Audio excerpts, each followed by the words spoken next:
arate cât ne costă să producem, practic, un medic în România. Și nu numai medici, ci personal medical în general. În stânga mea, domnul secretar de stat Marius Ungureanu, doctor Marius Ungureanu, care a coordonat întreaga activitate în domeniul resurselor umane la Ministerul Sănătății în toată această perioadă. Știm că România se confruntă de câțiva ani buni cu o criză severă a resurselor umane din sănătate și știm că nivelul scăzut al veniturilor, condițiile proaste de lucru, lipsa echipamentelor, posibilitățile reduse de dezvoltare profesională sunt doar câțiva dintre factorii care au condus în timp la această criză. Ca rezultat, peste 43.000 de specialiști din sectorul medical au solicitat din 2007 până astăzi Ministerului Sănătății documentele de care au nevoie pentru a emigra. Chiar dacă nu toți dintre ei au plecat, aceste cifre în sine sunt de natură să ne îngrijoreze. Faptul că personalul medical pleacă aproape masiv din România adâncește problemele din sistemul de sănătate. Spitalele se confruntă cu un deficit major de personal și localități întregi nu au medic de familie. Media numărului de medici și asistenți medicali din România este mult sub media europeană, iar în multe județe din România media este mult chiar sub media națională.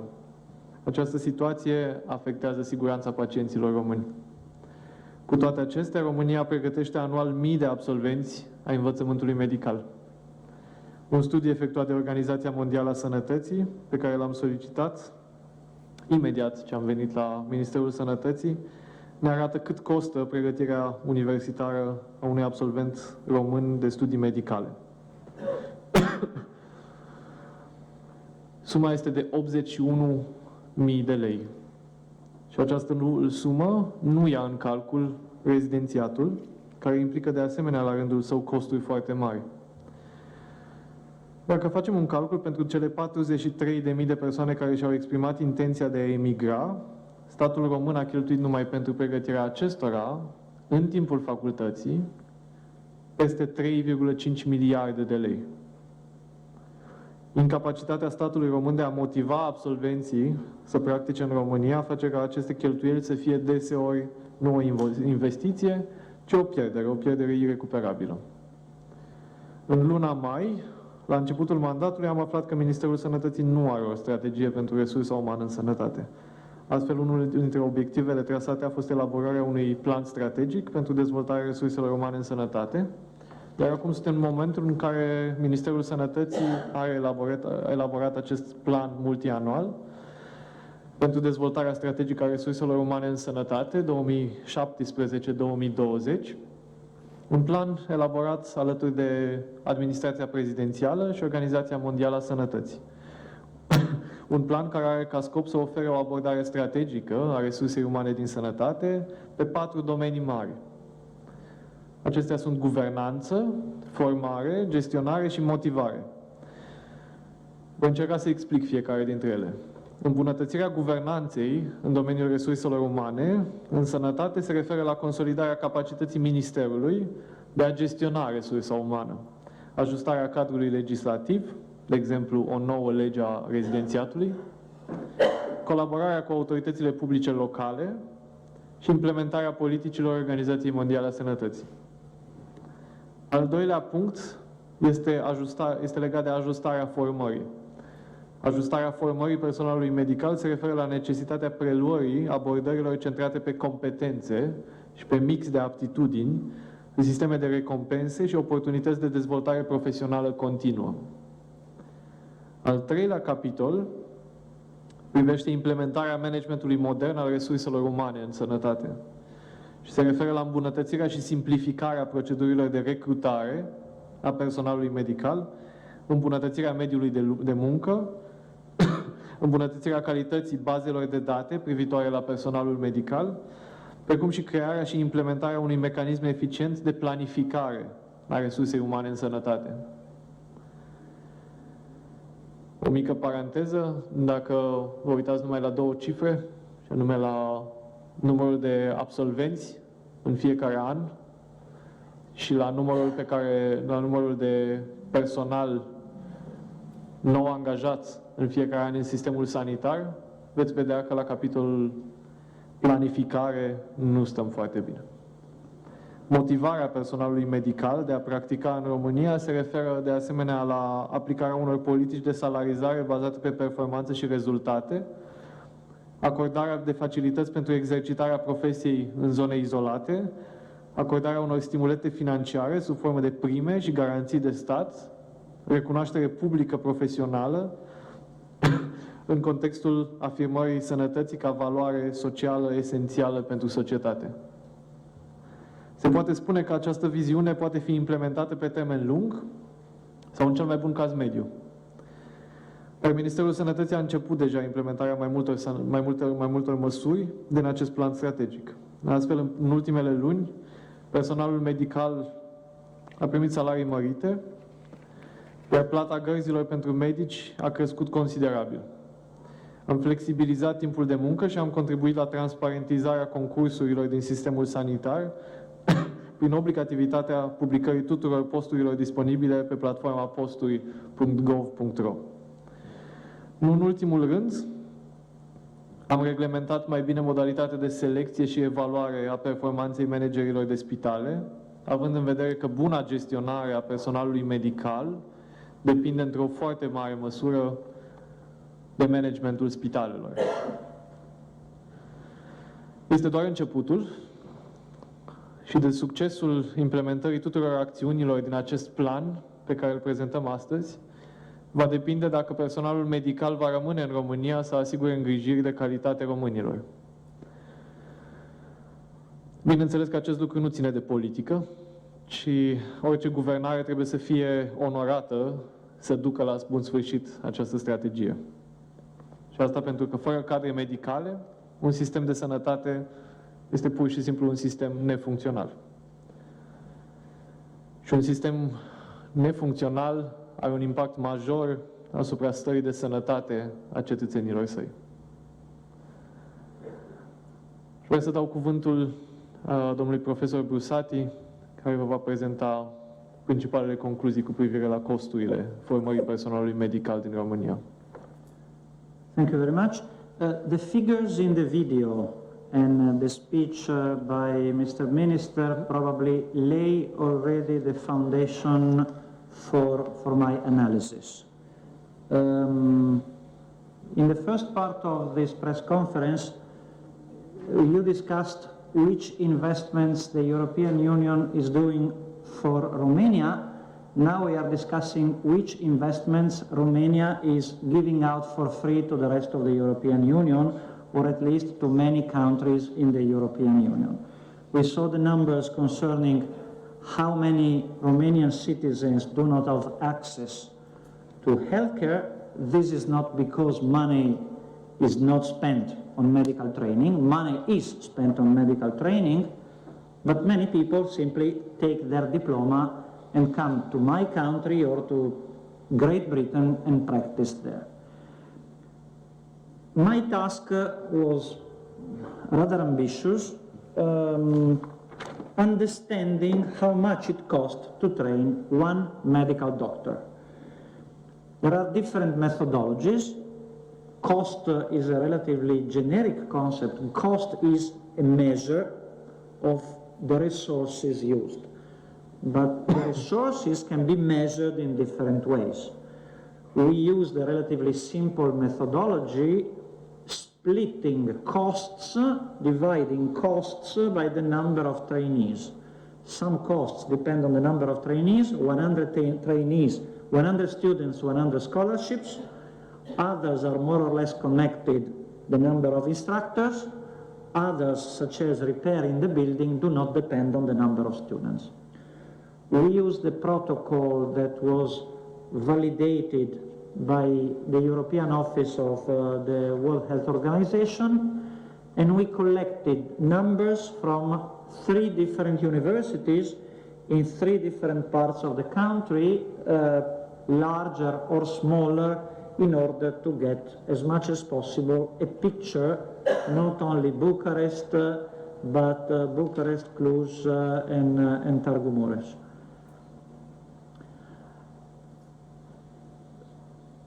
The numbers we got from the accountants are the numbers from the accounting system, and the accounting system registers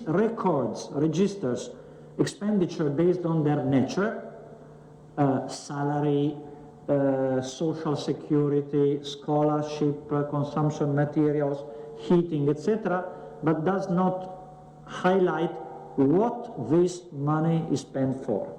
So is it spent for Romanian funded by the state budget? Is it spent for Romanian who pay a fee? Is it spent for the foreigners studying in Romania who need, for instance, language courses? Okay? So we had to get the numbers and reallocate them, trying to understand their nature. I mean, what this money was spent for. Important message, because this has to be taken into account when looking at the numbers. We tried to collect everything, but we got the numbers only for undergraduate medical training. So we do not have the numbers for residency programs. Okay? So only for the 6 years program before the specialization. We plan to continue the study actually, but so far the study is incomplete in this respect. Let's look at the numbers, which are not the most important thing, but certainly is something that makes sense in the news. Based on our analysis, 1 year of training, on average, in the different faculties, pharmacy, medicine, etc., as an average of the last 5 years, 2011, 2015, as an average of the 3 universities, these are the numbers. The first figure is in lei, the second figure is in euros, converted at the exchange rate 4.1. Okay? So 1 year of undergraduate medical training for a student paid by the state costs, including the fixed cost, 13,500 lei, about 3,000 euro. The full 6 years, so having one person complete medical education, costs a bit more than 80,000 lei, or about 18,000 euro. Students who pay the price do not pay the full price because a lot of expenditures are borne anyway by the budget. Okay? Typically fixed costs, but not only. This is the so-called full cost of a private student, a Romanian student, paying for his or her education. As you can see, the difference is not very big. I repeat, these are average costs. So for instance, probably the education of a medical doctor is probably more expensive than the education of a pharmacist because of the nature of the process. These are the numbers that you can use in the titles if you want, because the public likes to see the numbers. But if you allow me, I would like to look into some of the policy implications or the problems I believe should be highlighted. I know that you have elections in a few days, so this is not a mandate for the current government. I don't have a government in my country because they just resigned, so we are in the same situation. Anyway, back to the observation. Students have a biased incentive. Students can get either education which is nominally for free, or education, if they pay the price, at the price they pay, which is lower than the cost for Romanian taxpayers. And clearly, if I get something at a good price, demand grows. If they give me something for free, I will have more. So many students apply to medical universities because medical education is relatively inexpensive. Okay? Nevertheless, the country suffers from a very low number of practicing doctors. So, first problem is admissions are very high, even though at the end you don't have many doctors. Second problem, universities understandably try to attract as many students as possible, because the cost of putting one more student in a class is very limited, and you can put 5 more, or you can put 50 more, or you can put 200 more, but 200 students, especially 200 private students, pay their fees. So universities have an interest in raising extra revenues. It's very understandable. In the existing game of incentives, they want to have as many students as possible, importantly, regardless of whether these people will get a job in Romania. Okay? The third bias, the third wrong stimulus, is on the side of employers. The Italian Ministry of Health or the British Ministry of Health can get Romanian doctors without having to pay, because you are paying their training with your taxes. So I am spending less in terms of taxes because you are spending more. Maybe this is not ideal in terms of what a governmental policy should do. I mean, I'm very thankful, but I believe this is something that should be looked into. In this respect, an understanding of costs and related financing mechanism deserves some attention. We don't have the time to get into the details, and this is not the adequate setting. The key question is, why do we need costs in all this? Well, we need costs for the management of a single institution. We need costs in the management of the system when the Ministry of Health and the Ministry of Education decide how they pay universities. And probably we need costs when talking in broader terms about whom we train and why do we train them. At the level of individual facility, probably we need to understand a bit better what is used for what, because the current accounting system doesn't help much. The current accounting system gives us an idea of which resources are used, but not really what for.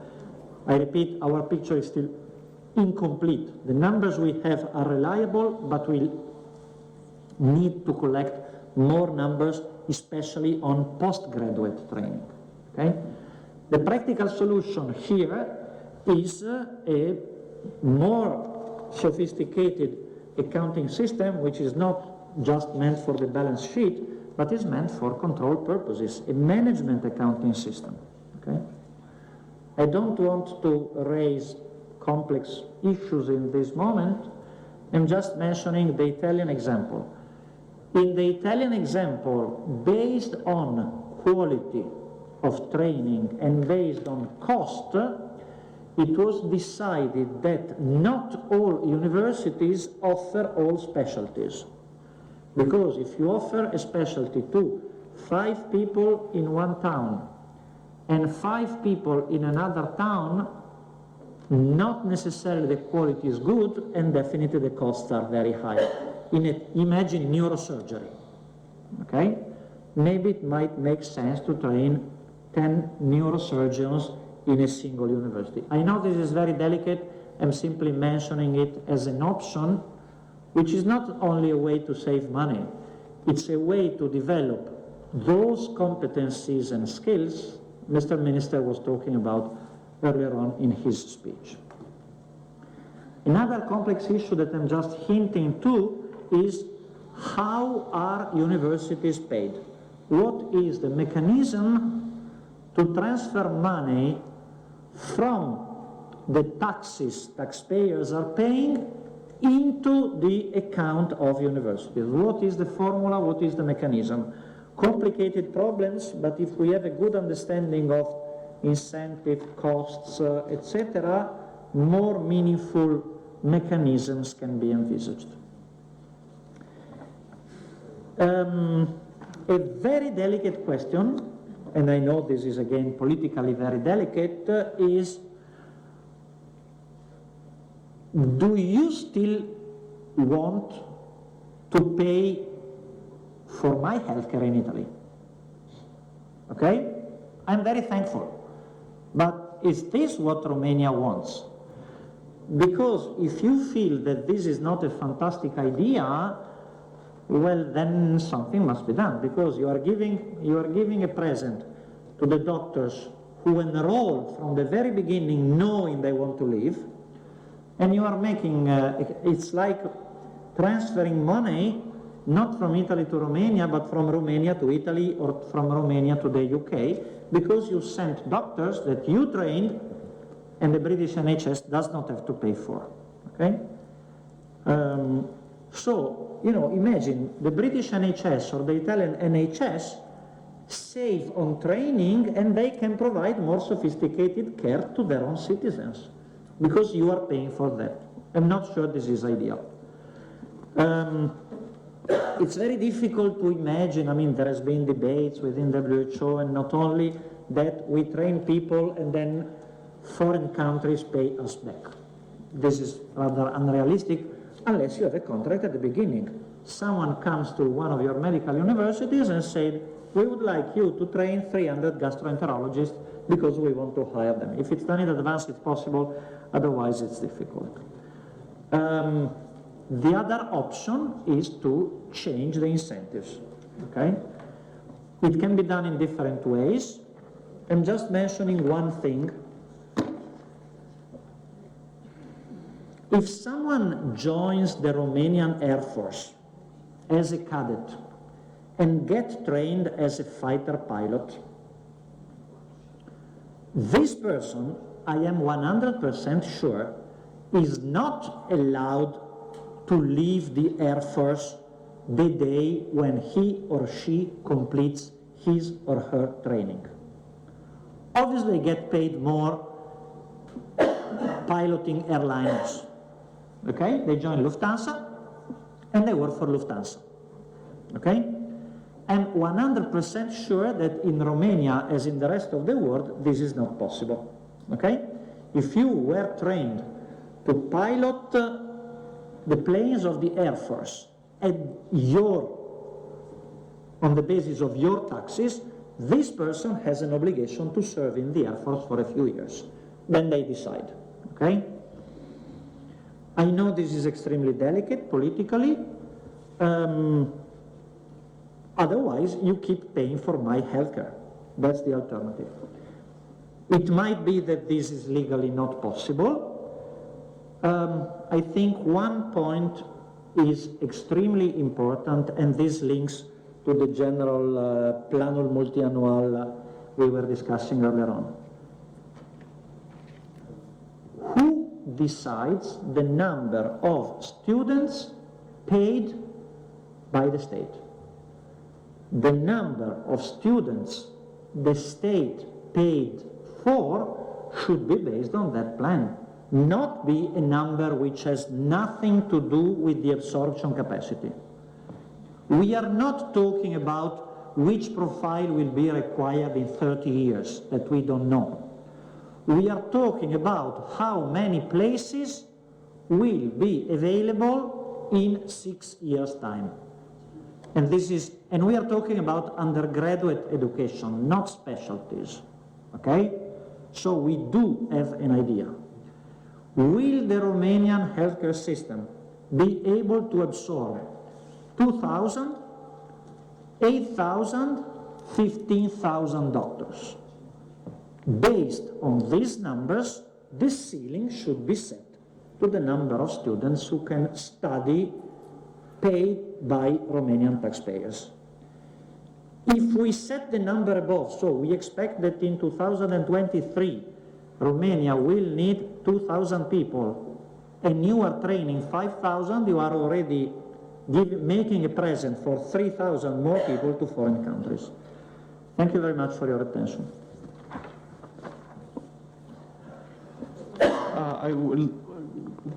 O să dau cuvântul cu acceptul dumneavoastră către doamna Miliana Grbici de la Organizația Mondială a Sănătății. Thank you very much, Mr. Minister.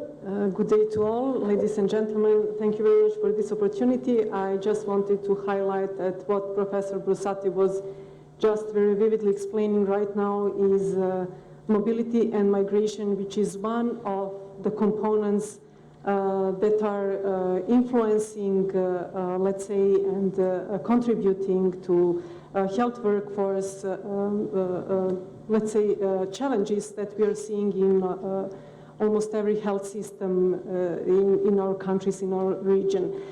Apart from this migration and mobility, there are other factors that are influencing health workforce. But first of all, I would like to say that actually, when we talk about improvements and of population health and health effectiveness, we know that these factors and these actually preconditions are strongly related to health workforce and to actually the skillful and deployed and well-supported health workforce. There are other factors that are influencing health workforce challenges, and apart, as I said, from mobility and migration, these are health workforce shortages in other countries, in many countries that we see, but also imbalances in skill mix that we can see. Then we can see also maldistribution across regions, across sectors and the levels of healthcare in general, but also poor attention in rural areas, low productivity and low performance. But let us not forget that actually when we talk about health workforce and all the issues that are connected to health workforce, we talk about the responsibility of other government, multiple government actors beyond health sector, and these are education, labor, finance as well, but also partners to health sectors such as professional associations, such as private sector and other entities. Just to remind you about the ongoing consultation process on the WHO framework for action towards a sustainable health workforce in the WHO European region, which is to build on and align with the 4 main objectives of the global strategy on human resources for health, to translate them to the specific context and relevant policy priorities and actions of the European region in consultation with member states and international partners. This document is only to be adopted and actually to be presented at the regional committee, WHO regional committee in September 2017. So we understand that this is a debate, public debate that is ongoing on health workforce and the human resources for health plan of the Ministry of Health that is going to be discussed for a while, and we do hope that it will help you build a fit for purpose, actually, a health workforce plan, which is to be seen as an investment, country investment, to meet the current and also future population needs, and that will guide you to translate the vision of universal health coverage into reality. Thank you very much. Thank you. O să luăm întrebări, dacă se poate, pe această temă. De fapt, aș insista să fie pe această temă, că este un subiect important. Ați putea să ne dați exemplu de județe care se confruntă cu cel mai mare deficit de doctori și care sunt specialitățile unde sunt cele mai mari probleme? Desigur, așa cum menționa domnul ministru, media națională a medicilor este sub media europeană. Media europeană este 3,3 medici la 1000 de locuitori, în România avem 2,5 la 1000 de locuitori. Însă sunt județe în România, cum ar fi Ialomița, Giurgiu, județele din sud în general, unde avem un medic la 1000 de locuitori, ceea ce înseamnă de 2 ori și jumătate mai puțin decât media națională. Iar specialitățile care sunt deficitare, în general, sunt anestezie, terapie intensivă, epidemiologie, sănătate publică și management sanitar, pediatrie, oncologie medicală. Dacă va continua acest trend și dacă medicii vor pleca în continuare din România, așa cum au făcut până acum, Sunt specialități în care efectiv nu vom mai avea deloc doctori și dacă da, dacă există vreo estimare, în cât timp sau... Este dificil să facem asemenea estimări. Pe de altă parte, cred că ceea ce ne dorim cu toții ca și țară este să nu ajungem să nu avem medici într-o anumită specialitate. Nu poate fi făcută o previziune, având în vedere că factorii care determină emigrația sunt complexi și variază de la un an la altul și, de asemenea, decizia de a pleca este o decizie individuală. De asemenea, cu acest plan ne dorim ca prin măsurile care vor fi implementate să putem să facem sistemul de sănătate din România mai atractiv pentru medici, în așa fel încât fenomenul acesta al migrației să nu mai aibă același vânt pe care l-a avut până acum. Ați putea da niște exemple concrete, de exemplu pe terapie intensivă, anestezie și terapie intensivă, cât muncește un doctor, pentru câți alți medici? Este dificil de estimat pentru câți alți medici lucrează un medic. În schimb, ceea ce este îngrijorător este faptul că sunt spitale în care un medic ajunge să facă până la 8-9 gărzi pe lună, ceea ce este epuizant pentru orice persoană. Și câte ar trebui să facă în mod normal? Este decizia fiecărui medic. Conform legislației, fiecare medic trebuie să facă o gardă care este aferentă timpului normal de lucru și apoi sunt gărzile suplimentare.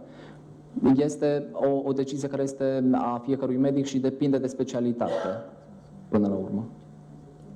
Pentru că nu fiecare specialitate, activitatea din gardă într-o, să spunem, în anestezie, terapie intensivă, poate să fie mai intensă decât activitatea în gardă într-o altă specialitate.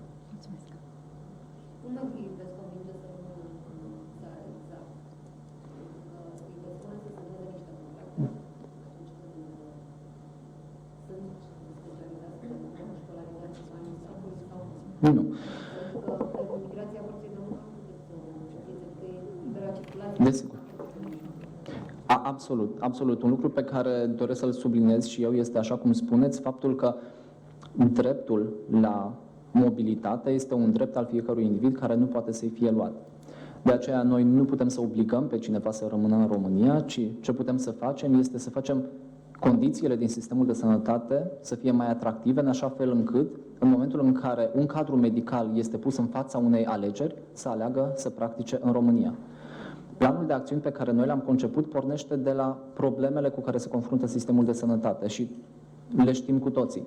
Salarizarea nu este corespunzătoare, condițiile de muncă nu sunt corespunzătoare, posibilitățile de dezvoltare profesională nu sunt acelea care ar trebui, nivelul de respect și de imagine pe care îl are un cadru medical în România nu este același. Și atunci, pornind de la aceste probleme, planul de acțiuni încearcă să le rezolve punctual. Așa cum menționa și domnul ministru, în privința salarizării, în ultimele luni am văzut o creștere a salariilor personalului medical, de asemenea aproape dublarea plății pentru gărzile efectuate de medici, asta din punct de vedere al veniturilor, apoi din punct de vedere al condițiilor, tocmai ce am asistat la evenimentul anterior. De asemenea, din punct de vedere al oportunităților și din punct de vedere al ușurinței cu care se intră în sistem, așa cum menționa și domnul ministru, pentru că ni s-au raportat situații în care locurile scoase la concurs nu au fost publicate într-un mod transparent, am decis ca toate locurile care sunt disponibile pentru personalul medical în sistemul de sănătate să fie afișate într-un singur loc, acolo unde sunt toate posturile disponibile din administrația publică din România, pe posturi.gov.ro. În felul acesta, practic, mergem țintit pe fiecare din problemele cu care personalul medical se confruntă și încercăm să găsim o soluție pentru respectiva problemă. Pentru că decizia unui cadru medical de a pleca din România este una complexă și care ține de mult mai mulți factori decât doar de factorul venit. Credeți că implementarea unui sistem național medical în învățământul nu este gratuit, sunt pus el o parte, dar în rest că își fac contributul ca să suporte singurii sau, mă rog, să treacă printr-o facultate.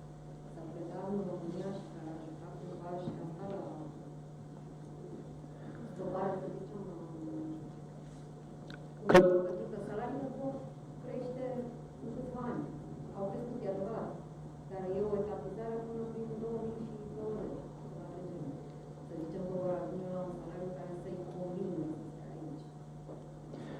ar trebui prinși și învățați? La ce metode Fiecare sistem de sănătate are particularitățile lui și nu putem să comparăm sistemul de sănătate din Statele Unite ale Americii cu cel din România.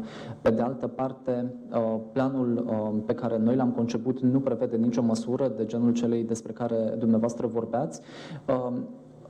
În schimb, toate măsurile pe care noi le-am conceput în colaborare cu celelalte ministere care sunt implicate, cu Ministerul Educației, cu Ministerul Muncii, cu Ministerul Dezvoltării Regionale și Administrației Publice, cu Ministerul de Finanțe. Am avut discuții lungi în cadrul elaborării acestui plan multianual, precum și cu asociațiile profesionale și cu reprezentanții formatorilor, cu reprezentanții universităților de medicină și farmacie. De altfel, dincolo de aceste măsuri concrete pe care am putut să vi le enumerăm, sunt unele măsuri a căror dezvoltare necesită timp și efort și este abia începutul discuțiilor. Domnul ministru menționa de o nouă lege a rezidențiatului.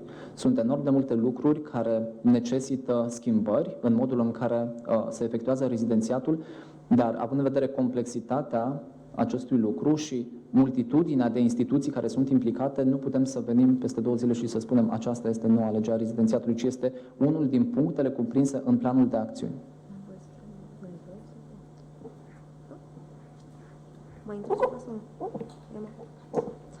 O întrebare care nu are legătură cu strategia despre legea vaccinării. Domnule ministru, când o veți pune în transparență decizională, dacă ne puteți spune în momentul de față ce amenzi ar fi luate în calcul în cadrul acestui act normativ și, în ultimul rând, cum va asigura Ministerul stocurile necesare de vaccinuri, având în vedere că au existat o serie de sincope în aprovizionarea cu vaccinuri în ultimii ani? Mulțumesc pentru întrebare. Proiectul legii vaccinării se află în stadiul de avizare. Asta înseamnă că merge de la un departament la altul, de la un minister la altul, așa încât pot fi aduse în continuare modificări la acest proiect. Informațiile apărute în media provin dintr-o variantă de lucru. După ce proiectul va fi avizat, și noi ne așteptăm ca acest lucru să se întâmple în următoarele 10 zile, proiectul va fi pus în dezbatere publică, unde va rămâne pentru 45 de zile, timp în care orice instituție, orice persoană, orice societate medicală și așa mai departe poate propune modificări. Pot exista dezbateri publice pe acest proiect, bineînțeles. Ce vă pot spune despre legea vaccinării este că are 3 piloni, iar unul dintre acești piloni este tocmai de a asigura baza legală pentru stocuri suficiente de vaccinuri. Aceste stocuri pentru un an de zile, aceste stocuri o să ne asigure că în România nu vorbim atât de mult despre obligativitatea sau lipsa obligativității vaccinurilor, și nu facem această discuție în lipsa asigurării permanente a vaccinurilor. Deci primul lucru pe care statul trebuie să-l asigure este disponibilitatea vaccinurilor oricând este nevoie de acestea, iar o bază legală pentru aceasta, o bază legală importantă, este cea pe care o să o realizăm prin legea vaccinării, prin aceste stocuri. Mai am și eu o întrebare care nu are legătură cu tema. Astăzi, managerul de la Spitalul Sfânta Maria s-a prezentat la DIVICOT și a spus că organizația chemată de dumneavoastră era chemată să facă un audit neoficial pentru a alege din 2 centre aflate în competiție și era făcut după zicala lupul păzește oile, pentru că această entitate este cea care a preluat organele prelevate în România. Vă rog să comentați această declarație și să ne spuneți care este cel de-al 2-lea centru care ar fi în competiție cu Spitalul Sfânta Maria. Da, o să încetez să mai comentez declarațiile domnului doctor. Cred că este imposibil de comentat așa ceva. Dar partea aceasta cu audit neoficial... Experții în transplant pulmonar din mai multe centre care efectuează transplant pulmonar în Europa vor veni în România la invitația Guvernului, la invitația Ministerului Sănătății și vor face parte din misiunea Corpului de Control. Dacă numim nu este un audit, este o evaluare menită doar să ne ajute, să ne asigure că avem condițiile necesare pentru efectuarea în condiții de siguranță a transplantului de plămâni și pentru îngrijirea pacienților post-transplant. De asemenea, să ne ajute să facem tot ceea ce putem pentru a ajunge în pentru a putea face în condiții de siguranță transplantul pulmonar în România. Deci nu este un audit care spune da sau nu, ci este o evaluare, este o vizită de lucru între experți, așa cum se întâmplă tot timpul în domeniul medical, menită să asigure experții din România și din străinătate, experții Ministerului Sănătății, experții spitalului, de ce nu, că vom avea tot ce ne trebuie. Asta în cazul în care nu avem deja tot ce ne trebuie. Vizita rămâne în continuare între 8 și 9 decembrie? Acest lucru va fi discutat între Ministerul Sănătății și experții. Dacă nu va fi în 8-9 decembrie, e posibil să fie câteva zile mai târziu. Va avea cu siguranță loc, pentru că acesta este singurul lucru decent pe care noi, ca oameni responsabili, fie că suntem în Ministerul Sănătății, în Agenția Națională de Transplant, fie că suntem partea a spitalului, a unui spital sau altuia, ar trebui să facem. Și anume să ne asigurăm că siguranța pacientului este primordială, să ne asigurăm că toate condițiile sunt îndeplinite pentru a nu pune pacienții români în pericol. Ați avut vreo discuție cu experții după ce o firmă de avocatură le-a transmis acestora o scrisoare și dacă da, care a fost reacția specialiștilor? Da, desigur că am avut o discuție. N-aș vrea să comentez mai mult decât atât. Este o situație deosebit de stânjenitoare, iar ceea ce s-a întâmplat este stânjenitor pentru România și iresponsabil din partea autorilor. Iresponsabil. Putem să revenim puțin la subiectul. Am văzut cât costă pregătirea unui medic în România. Ne puteți spune, domnule Brusati, sau nu știu, cine poate să ne spună cât costă pregătirea unui medic în alte țări din Uniunea Europeană? Mulțumesc. Well, the question relates to the costs of training a physician here in Romania, and the colleague was asking whether you can tell us how much it would cost the same thing in another country. Okay. There are attempts to establish these comparisons, which are always very unreliable, because what is a doctor is not the same concept of what is this computer. So a doctor, for instance, in some countries outside of the European Union, doctors can be trained, for instance, in the Republic of Moldova for 5 years. After 5 years you are a doctor. In Romania it is 6 years. But even regardless of the length, the skills, the things they learn, etc., is not the same. My impression, based on the numbers I've been working on, is that the cost for one doctor in Romania is not very high, but because you really train a lot.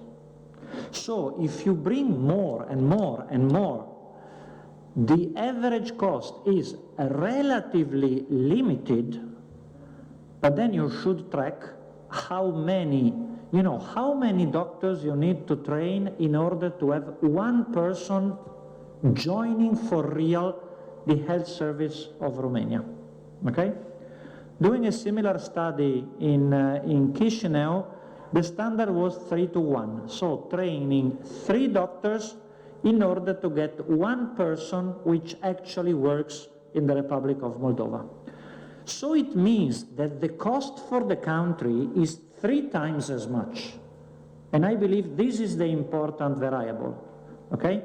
So the answer to your question in short is, the actual cost in Romania probably is not incredibly high, but because you train too many. So instead of wasting 2/3, as in the Republic of Moldova, most probably you waste more. So out of 3, I'm not sure one person really ends up working in Romania. So the cost for your wallet, your own wallet as taxpayers, is even higher. Thank you.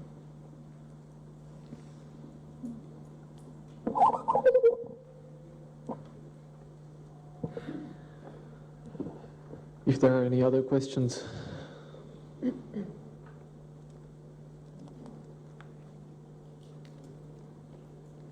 Ok. Mulțumim frumos.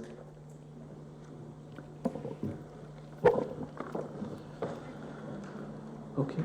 I could understand when you speak Romanian, I understand. When your Secretary of State speaks Romanian, I don't understand. Well, that's because he's not Romanian. He's half Moldavian.